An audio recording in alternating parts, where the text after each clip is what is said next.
d'être devant vous en ce matin et j'espère que vous allez bien aussi. Est-ce que ça va? Ça va, yes.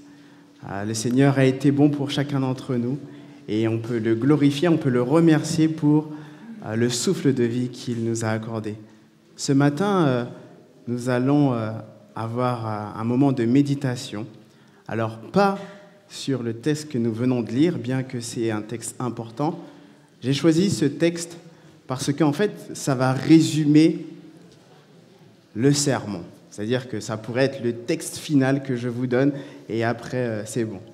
Mais j'ai décidé de vous le donner dès le début, afin que cela puisse rester dans votre tête. J'aimerais juste faire une petite annonce. Cet après-midi, il y aura une étude.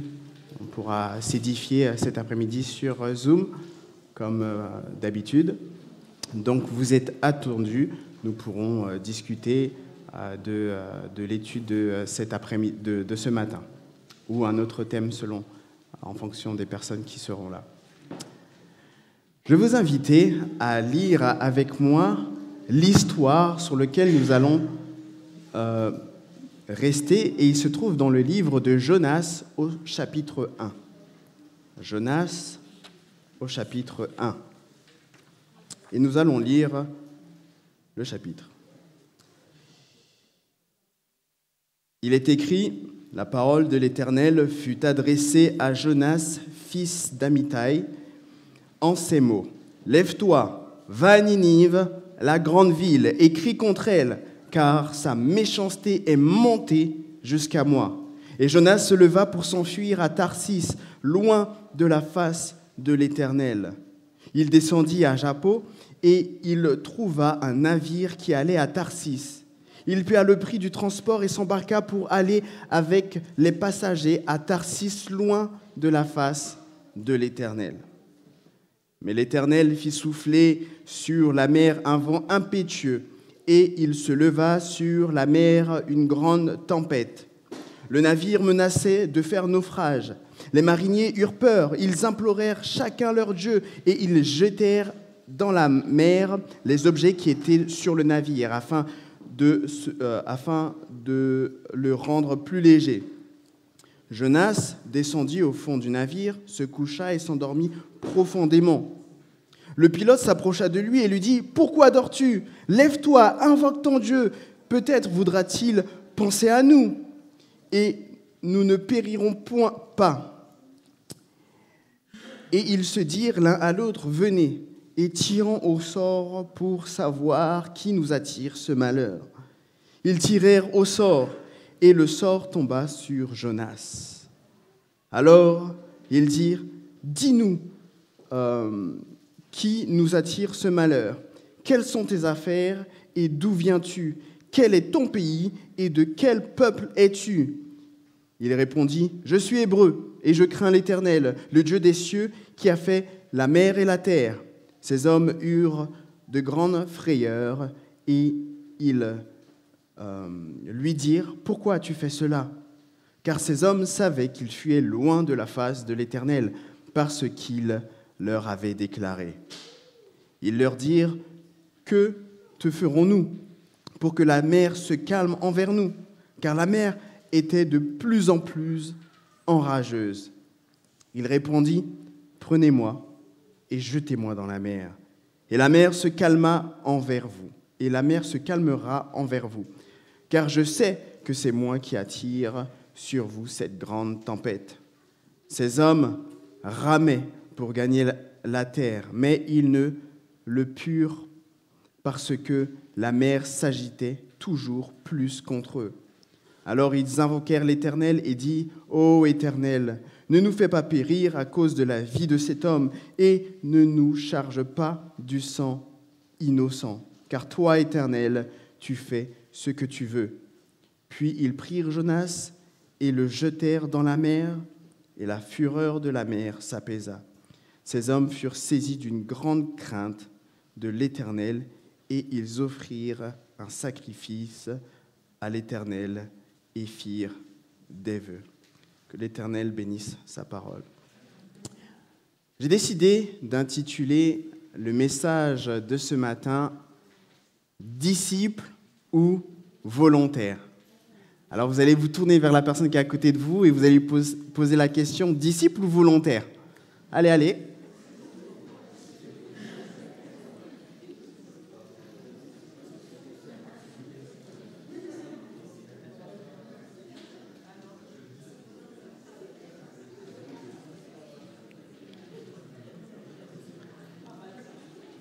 Alors ce matin, nous allons justement voir si nous sommes réellement des disciples ou si plutôt on est des volontaires. Mais juste avant, je vais vous inviter à incliner la tête pour la prière. Tendre et Père éternel, sois avec chacun d'entre nous et je te demande, Seigneur Dieu, de me permettre de pouvoir proclamer ce message sans stress, sans peur, avec puissance. Et Seigneur Dieu, que le Christ puisse paraître, Seigneur Dieu, qu'il puisse préparer nos cœurs à la réception de ce message. C'est dans le nom de Jésus que nous t'avons prié. Amen. Vous savez, la marche chrétienne, il y a des hauts et des bas, n'est-ce pas? Mais la marche chrétienne ne se définit pas par nos hauts et nos bas. Vous êtes d'accord? Parce que nous avons tous des hauts et des bas. Et ce n'est pas parce que nous tombons ou parce que nous péchons que cela fait de nous des personnes qui ne sommes pas réellement chrétiens. Donc la question de savoir, oui, il a fait ça, donc il n'est pas chrétien, ce n'est pas ça la réelle question qu'il faut se poser. Mais la réelle question que nous devons nous poser, c'est de savoir si nos vies sont réellement soumises à notre Seigneur Jésus-Christ. Parce qu'en fait, c'est à travers la soumission qu'on pourra réellement voir si cette personne est chrétienne ou pas. Lorsque on voit des grands personnages de la Bible qui vont se soumettre à la volonté de Dieu, même lorsqu'ils ne comprennent pas forcément, eh ben, on voit que ce sont des hommes et des femmes de Dieu. Vous savez, parfois, peut-être que nous sommes baptisés, mais nos vies n'est peut-être pas réellement soumises à la volonté de Dieu. Je peux venir à l'église chaque sabbat, et pourtant, ma vie n'est pas soumise à la volonté de Dieu. Je peux être un pasteur, je peux être un ministre, je peux être un membre, je peux être responsable dans l'église, et pourtant, ma vie n'est pas soumise à la volonté de Dieu. Et là, nous arrivons à notre premier point, parce que vous savez, la différence entre un disciple et un volontaire, c'est que le volontaire, il est là et il fait le travail aussi, au même titre que le disciple. Mais le problème, c'est que le volontaire, à la moindre difficulté, il peut dire « Ah, moi, je n'ai pas signé pour ça. Moi, je prends mes clics et mes claques et je trace ma route. » N'est-ce pas? Mais le disciple, lui, il va jusqu'au bout. Lorsque on voit, par exemple, l'apôtre, lorsqu'on lui dit « Écoute, non, ne pars pas à Jérusalem, tu vas on va t'attraper. » Il dit « Mais pourquoi vous réagissez comme ça? Moi, je n'ai pas peur de la difficulté. » Il savait qu'il allait sur sa fin et il va dire que j'ai combattu le bon combat. Et il n'a pas peur d'affronter les difficultés. Et j'ai envie de me poser la question, est-ce que dès qu'il y a la moindre difficulté, en fait, j'ai envie de prendre la fuite? Est-ce que j'ai envie d'arrêter? Ou est-ce que finalement, je suis un disciple et lorsque la difficulté est là, je ne prends pas la fuite, mais je persévère jusqu'à la fin. Et c'est ça vraiment la différence entre le disciple et le volontaire. Dans Luc 21, verset 19, il est dit « Par votre persévérance, vous sauverez vos âmes ». Le disciple persévère. D'ailleurs, la Bible dit « Le juste tombe 7 fois, mais il se relève combien de fois ?» Toujours. Il tombe 7 fois, mais il se relève toujours. Et là, on voit l'aspect encore de la persévérance. Et vous savez, parfois, on est comme Jonas.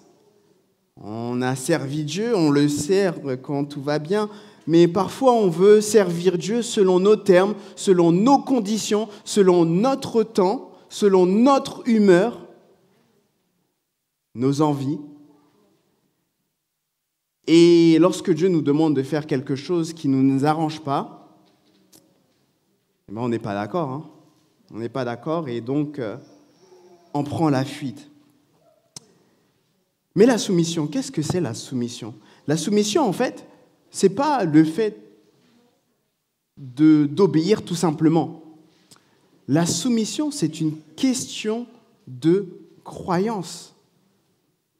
Parce que, en fait, la soumission, ça va réellement, entre guillemets, c'est une relation entre moi et Dieu. Je me soumets à Dieu parce que je sais qu'il est bon pour moi, je sais que je peux lui faire confiance et je sais qu'il a des plans de paix et non de malheur. Je fais confiance à sa vision, je fais confiance à sa personne, je fais confiance à son caractère, à sa mission et tout ce qu'il a pu prévoir pour moi. Et c'est ça en fait la soumission.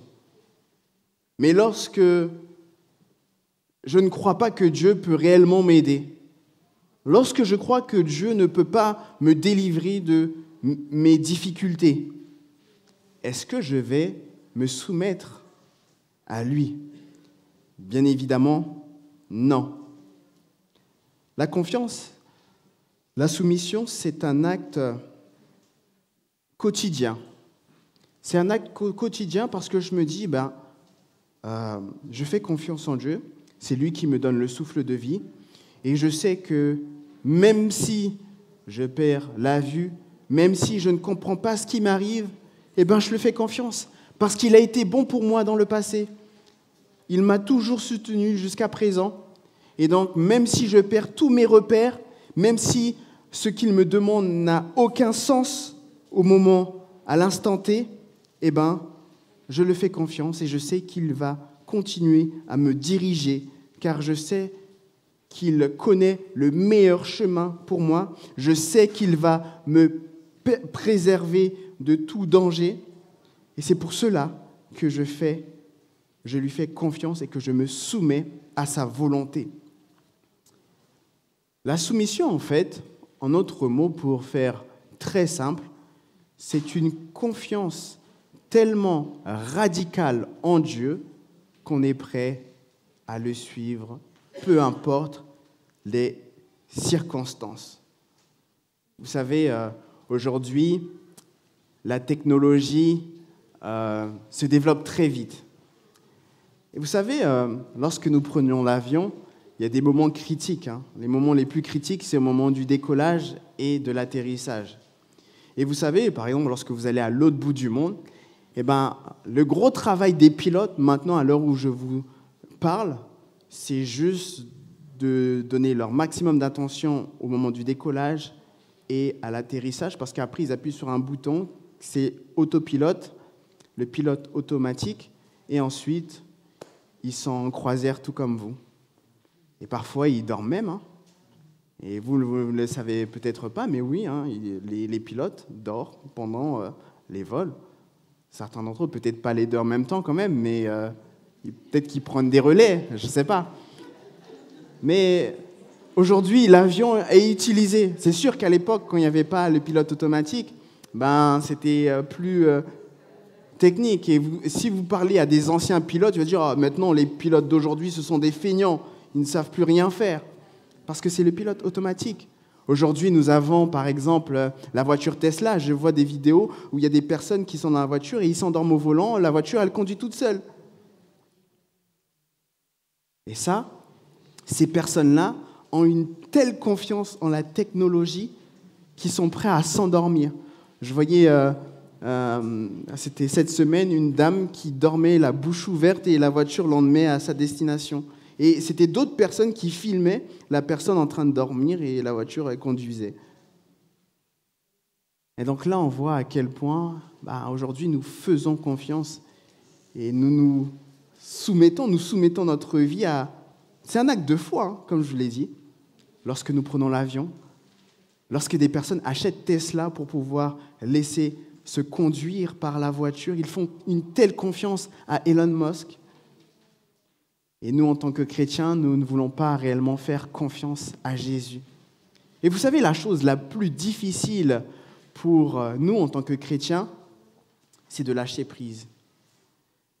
C'est finalement de dire, je suis le pilote, je suis à la place du chauffeur, mais je lâche le volant et c'est plus moi qui conduis, c'est pas Elon Musk, mais c'est Jésus.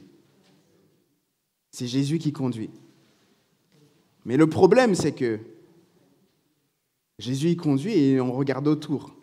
Et des fois, on dit, mais où est-ce qu'il nous emmène? Qu'est-ce qu'il fait? C'est peut-être un défaut du constructeur. Des fois, on a peur, on se dit, mais je ne comprends pas, est-ce que c'est vraiment Jésus? Est-ce que Jésus il est vraiment avec nous? Est-ce qu'il est là? C'est lui qui me demande réellement d'aller là-bas? Vous savez, pour réellement vous expliquer un petit peu le contexte de cette histoire de Ninive et de l'appel de Dieu à Jonas, il faut comprendre, premièrement, que Ninive, c'était une ville vraiment chaotique, mauvaise, contre le peuple de Dieu, contre loin d'Israël, entre guillemets, le peuple élu de Dieu.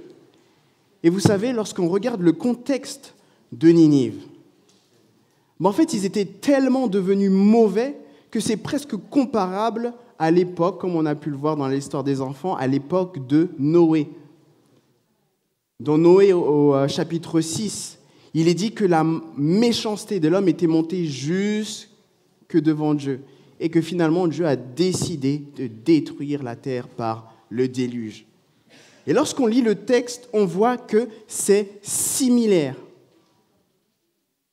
Et ce qui est le plus étonnant, et c'est un petit clin d'œil à ce qui se passe aujourd'hui, le mot employé pour décrire cette situation de violence, de méchanceté,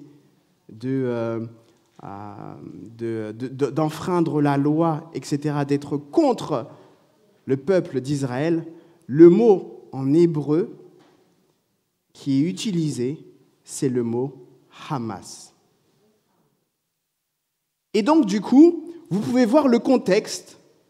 Lorsque Dieu appelle Jonas, qui veut dire colombe, à aller à Ninive, qu'est-ce que Jonas va faire? Il va dire, enfin Dieu, tu entends, tu vois à quel point finalement ce peuple-là est contre nous.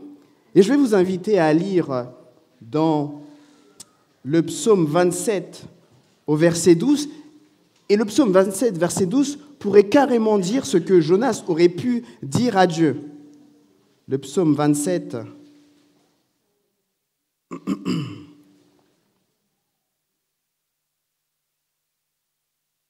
au verset 12.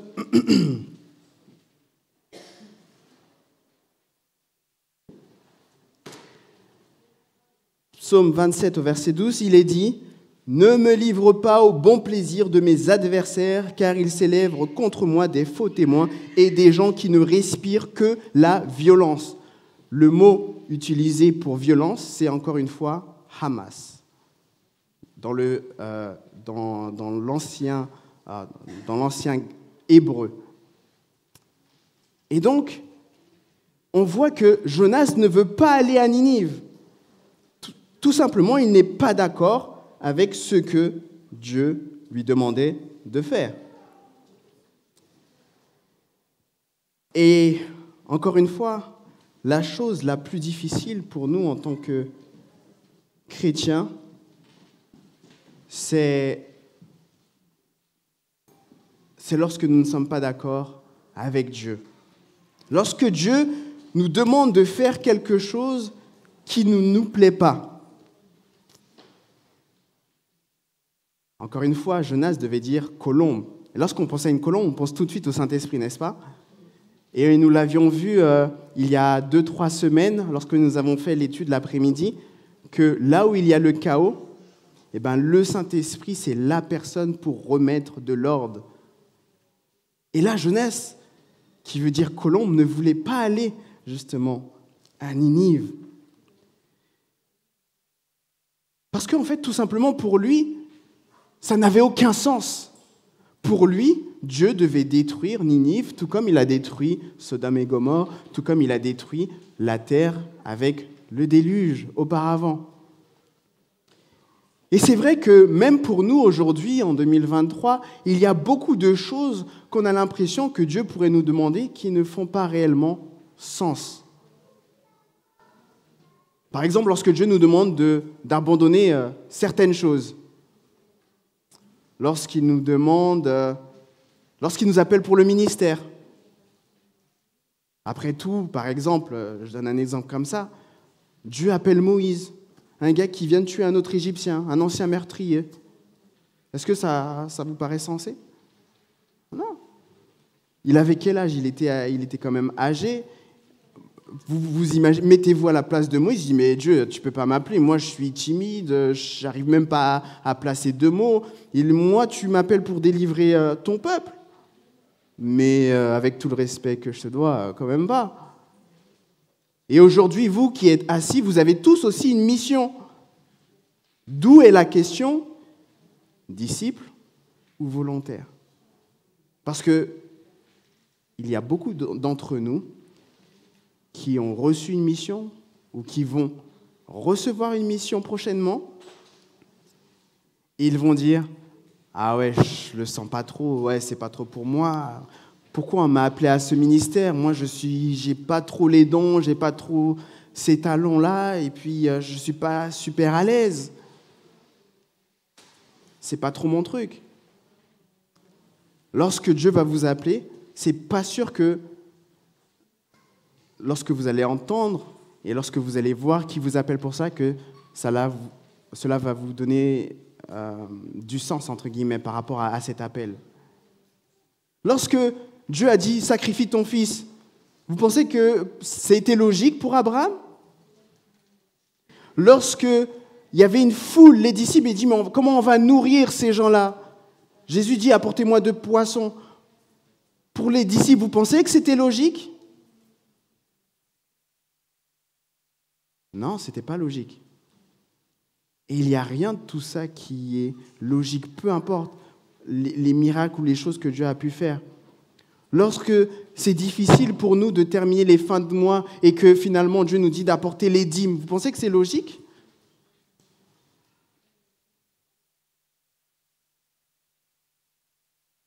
Lorsque Dieu nous demande d'abandonner des choses, lorsque Dieu nous demande de donner le peu que nous avons, ça ne paraît pas logique, tout comme le miracle de l'huile, lorsqu'elle devait donner de l'huile au prophète. Elle n'avait plus rien. Pour elle, elle allait cuisiner et ensuite elle allait mourir.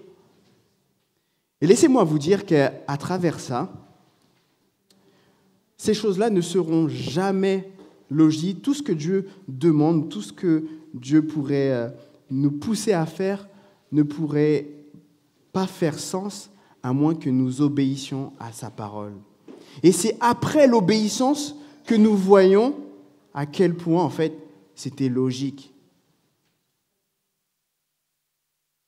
Vous savez, nous ne pourrons jamais voir à quel point Dieu peut pourvoir à nos besoins à moins que nous donnions réellement tout, à moins que nous donnons réellement de notre nécessité.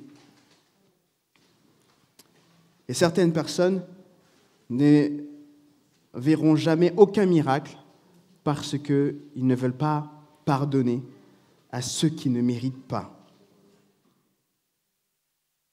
Et donc, Jonas refuse l'appel, cette mission, parce que c'était inconcevable.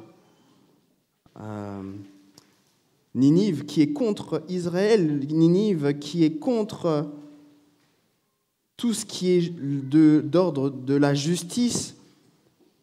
Comment Dieu m'envoie là-bas pour que je puisse prêcher la paix et qu'il puisse être sauvé. Vous savez, on va retourner dans Jonas et nous allons analyser encore le texte. Ici, Jonas, il va décider de fuir. Mais là, ce qui m'interpelle le plus, c'est qu'il ne va pas essayer de fuir juste pour fuir. Il essaye de fuir la présence de Dieu.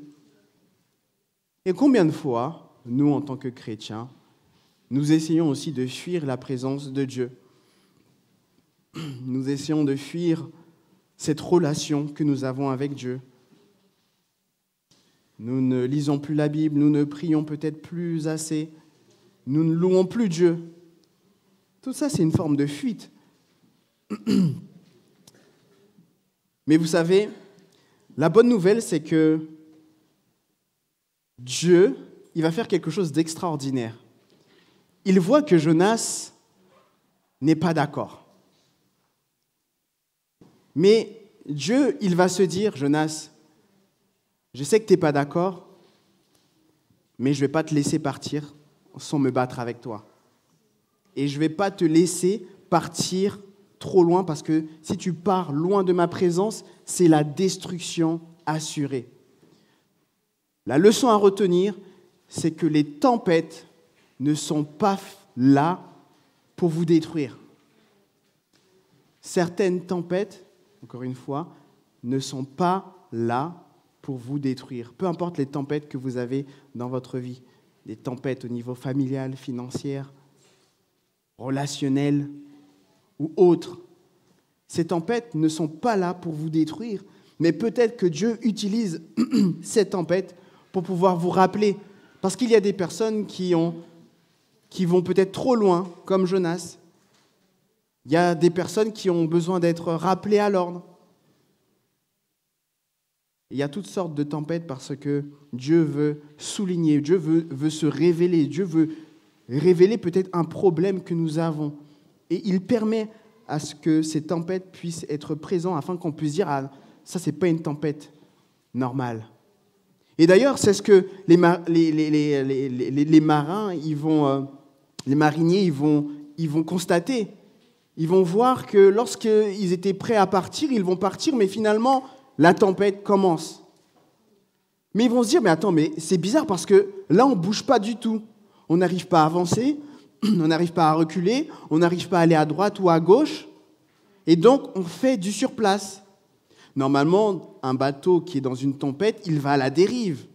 On perd complètement les directions de tout ce qui est mouvement. Mais là, en pleine tempête, le bateau fait du surplace. Et donc, qu'est-ce qu'ils vont faire ? Ils vont commencer à jeter tout ce qu'ils ont. Et pendant que la tempête est là, Jonas, il sait, mais les autres ne savent pas encore. Et j'imagine Jonas, il dit, écoutez, ça ne sert à rien de jeter tout ce que vous jetez, les amis.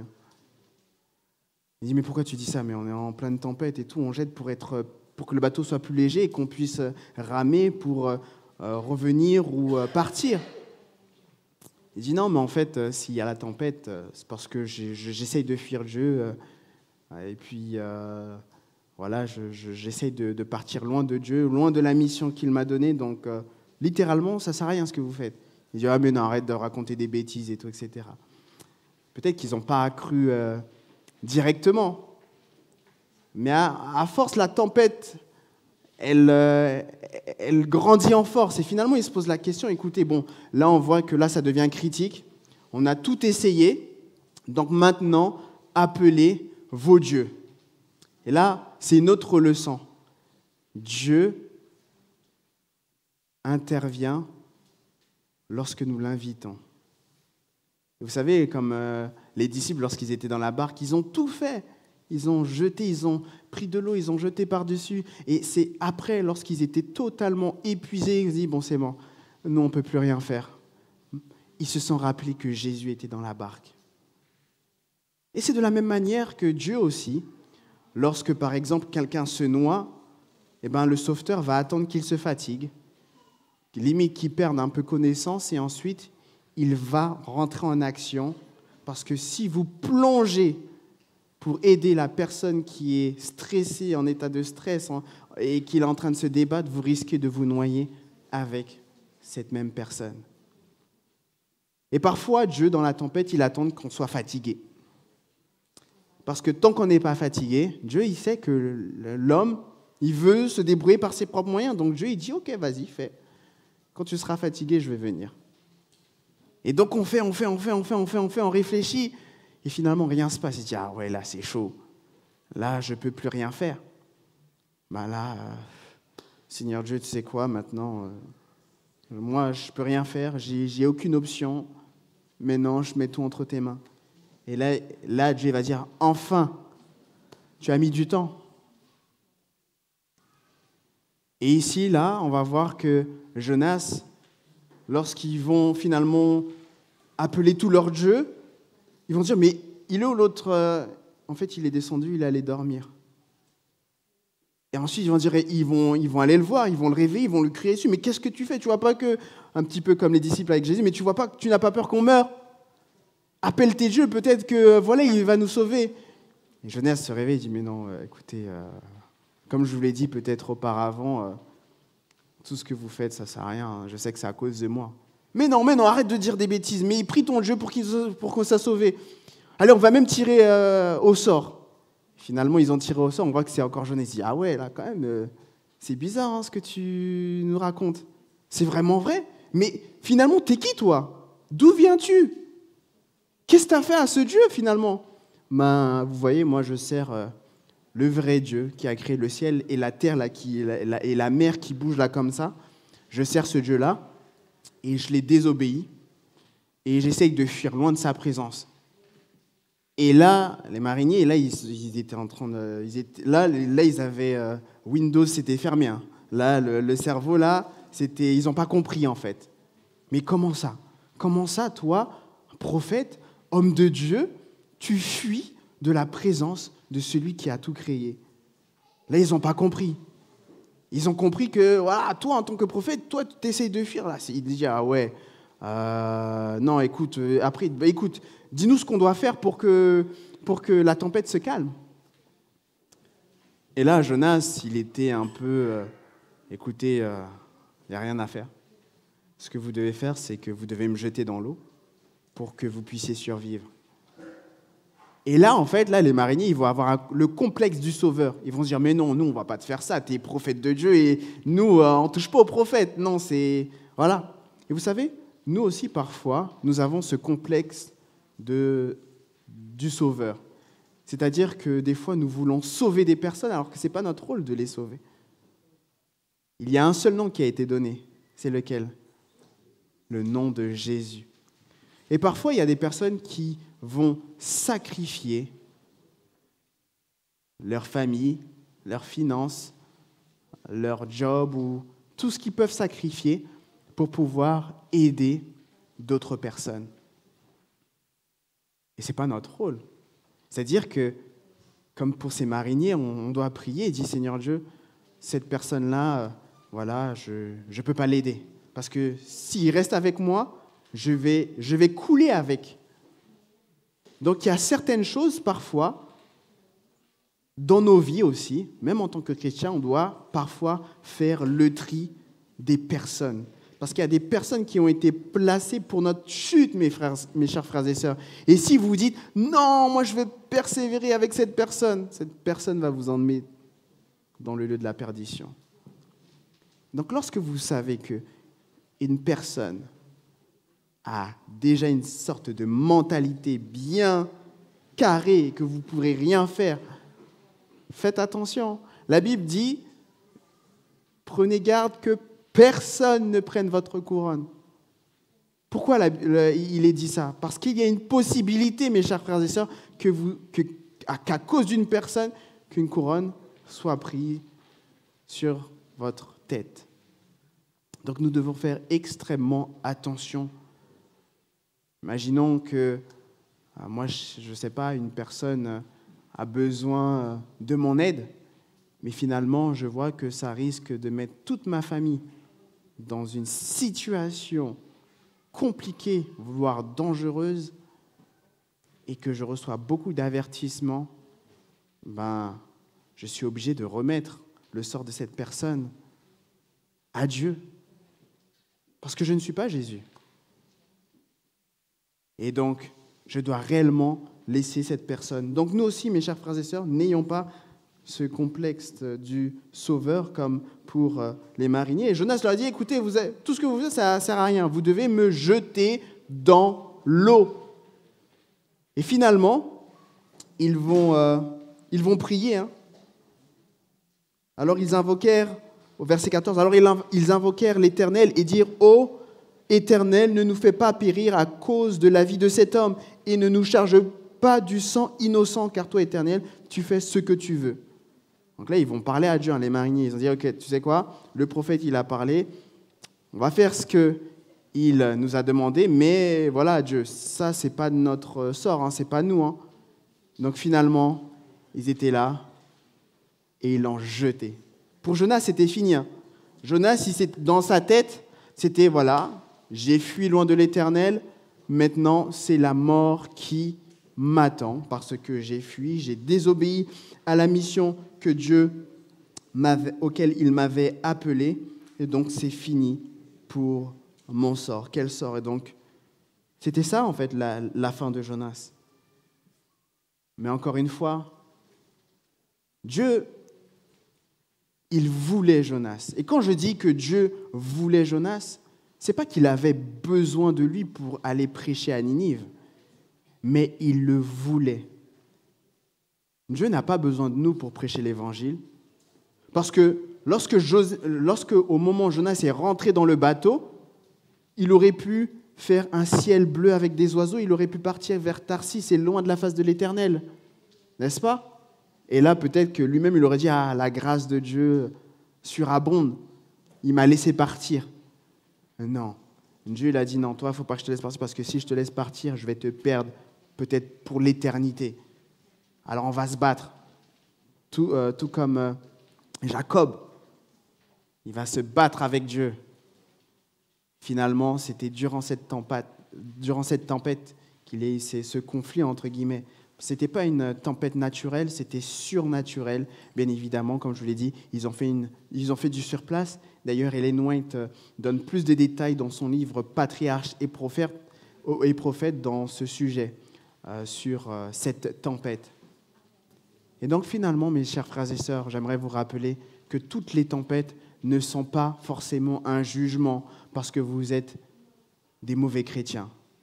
Mais les tempêtes que vous avez dans vos vies, c'est peut-être parce que Dieu veut vous garder près de lui, parce qu'il vous veut pour sa mission et parce qu'il vous aime. Et pour terminer, l'histoire de Jonas ne se termine pas ici, parce que Dieu avait préparé quelque chose.